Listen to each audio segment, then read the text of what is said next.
lidi, já se jmenuji Vojta a nějak před 14 dněma se mi přihodilo něco chlupatého. Jsou to malinkatá zvířátka, které žijou v tamté kleci. A musíte uhádnout, jaký to jsou zvířátka. A já vám to teď řeknu. Jsou to dva a jsou to dva pískomilové, to je druh křečka.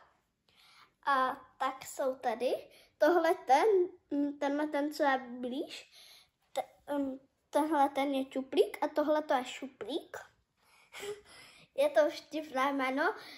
Toho čuplíka jsem vymyslela já a šuplíka moje babička. A tenhle ten si myslí, že existuje křeččí maraton. Slyšeli jste to někdy? Ne. A tenhle ten tak měl tak před 3 dněma nemoc a až dneska se uzdravil, takže dneska byl ten dobrý den.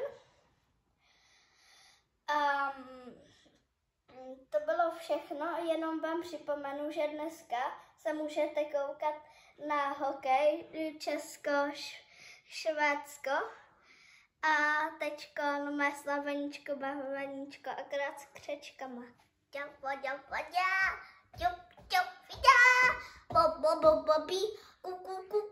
Kuře, la la la la la, kuře. Tak čau, Gugu.